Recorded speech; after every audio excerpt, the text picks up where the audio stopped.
Mining करनी हो, खुदाई करनी हो या फिर धरती के हिस्से को उठाकर कहीं रखना हो, इसके लिए ज़रूरत होती है एक्सकेवेटर की। और ये है वोल्वो का नया हाइड्रोलिक एक्सकेवेटर EC210 जो कि कंपनी ने 2010 कैटेगरी में पहला प्रोडक्ट लॉन्च किया है। अब ये एक्सकेवेटर कैसे काम करता है, कैसी इसकी परफॉर्मेंस है, आइए एक वॉक अराउंड में देखते हैं।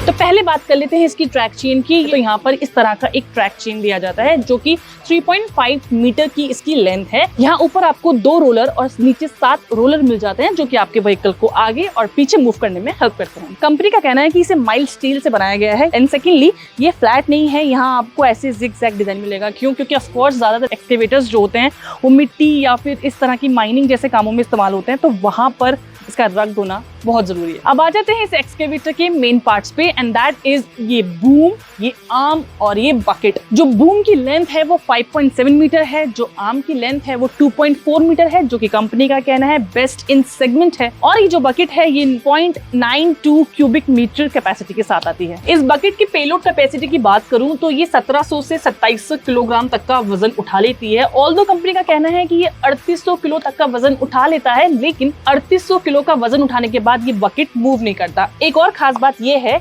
कि इस जो बूम और आर्म को कंपनी ने दिया है, इसमें यहाँ जो बकेट दी है इसमें आप 20 अटैचमेंट्स लगा सकते हैं। यानी कि इस बकेट के अलावा और भी कोई आपको कंपोनेंट लगाना है तो आप उसे इंस्टॉल कर सकते हैं। वोल्वो है तो सेफ्टी तो बनती है, तो यहाँ मशीन पे क्लाइंब करने के लिए कंपनी ने 3 पॉइंट कॉन्टैक्ट्स दिए हैं फॉर क्लाइंबिंग।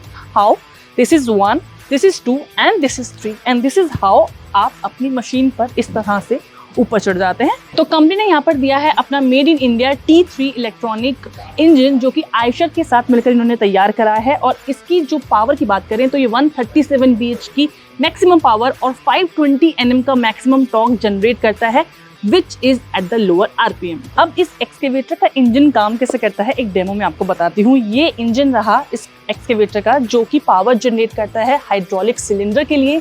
यहाँ से हाइड्रोलिक सिलेंडर पावर जो है इधर सेंट्रल वाल्व तक पहुँचाते हैं और ये सेंट्रल वाल्व से जो सारे पाइप आपको कनेक्ट दिख रहे हैं ये पाइप में पावर जाती है और आर्म और बूम तक पावर जनरेट करती है, जिसके बाद यहाँ केबिन में बैठा ऑपरेटर इन जॉयस्टिक्स के जरिए आर्म और बूम को मूव करता है और इस तरीके से माइनिंग या फिर डिगिंग या इस तरीके के जो भी काम होते हैं ऑपरेटर आराम से कर लेता है। एक और सेफ्टी फीचर कंपनी ने यहाँ दिया है और वो है ये बूम एक्यूमुलेटर। इसमें आपको थोड़ी सी हाइड्रोलिक पावर मिलती है जो तब काम आती है जब आपकी मोटर में पावर इन केस चली जाती है और आपका आर्म और आपका जो बूम है वो हवा में ऊपर होता है। अब जब उसे नीचे लाना होता है तो ऑपरेटर की सेफ्टी बनी रहे और आर्म और बूम भी झटके से नीचे ना आए, इसके लिए इस हाइड्रोलिक पावर का इस्तेमाल कर लेते हैं। रियर प्रोफाइल की बात करें तो यहाँ पर वोल्वो की बैजिंग मिल जाती है और साथ में यहाँ आपको रिफ्लेक्शन प्लेट्स मिल जाती हैं जो कि रात में काम करने में काफ़ी मदद आती हैं। इसके अलावा यहाँ पर आपको एक प्लेट के लिए यहाँ एक स्पेस दिया हुआ है।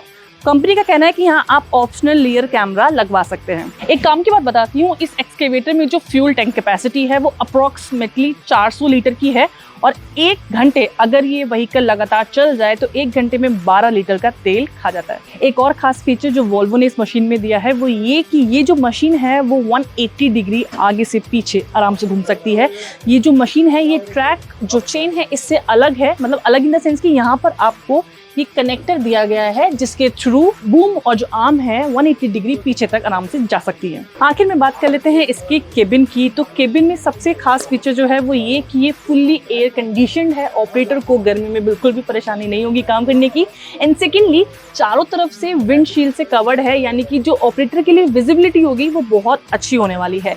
यहाँ ये जॉयस्टिक्स दी गई हैं जो कि आर्म और बूम को ऑपरेट करने के लिए दी गई हैं। यहाँ पर 2 लीवर आपको मिल जाते हैं जो कि फॉरवर्ड मूवमेंट और बैकवर्ड मूवमेंट में काम आते हैं। इसके अलावा यहाँ पर आपको एक LCD मॉनिटर मिलता है जहाँ पर आपको इग्निशन और फ्यूल एफिशिएंसी जैसी इंफॉर्मेशन मिल जाती है। यहाँ साइड में आपको सारे कंट्रोल पैनल्स मिल जाते हैं। सीट की बात करूँ तो ये काफी ज्यादा कंफर्टेबल है। कंपनी ने ऑपरेटर के कंफर्ट के लिए यहाँ पर इसमें रिक्लाइनिंग भी दी है। अगर यहाँ पर एक स्विच दिया है जिसको आप मूव करके सीट को आराम से रिक्लाइन कर सकते हैं। यहाँ पर एक बटन मिलता है जिससे आप अपनी वेट के हिसाब से भी सीट को एडजस्ट कर सकते हैं। आखिर में 2 सेफ्टी सेफ्टी फीचर्स की और बात कर लेते हैं। एक है ये लीवर जो कि ऑपरेटर के काफ़ी काम आता है। मतलब अगर ऑपरेटर के सारे काम हो चुके हैं, उन्होंने जो भी माइनिंग या डिगिंग करनी है वो काम कर लिया है, उसके बाद इस लीवर को अगर ये ऊपर रहेगा ऐसे, इसका मतलब हाइड्रोलिक सारे ऑन हैं, यानी कि ये फंक्शन कर रहा है। और अगर इस लीवर को आप नीचे कर देंगे, इससे सारे हाइड्रोलिक्स बंद हो जाएंगे और ऑपरेटर जो है मतलब अपना काम आसानी से बंद करके नीचे आ सकता है। इसके अलावा एक और यहाँ पर emergency battery cut off switch दिया गया है, जो कि इमरजेंसी सेफ्टी के लिहाज से काफी ठीक है। और अगर आप प्राइस का इंतजार कर रहे हैं तो अभी आपको थोड़ा सा वेट और करना पड़ेगा। कंपनी ने अभी तक इसकी प्राइस रिवीलिंग नहीं की है। तो ये था ओवरऑल इस एक्सकेवेटर का इंटीरियर एक्सटीरियर और इसकी परफॉर्मेंस की डिटेल। आपको ये वीडियो कैसी लगी हमें कमेंट बॉक्स में जरूर बताएं।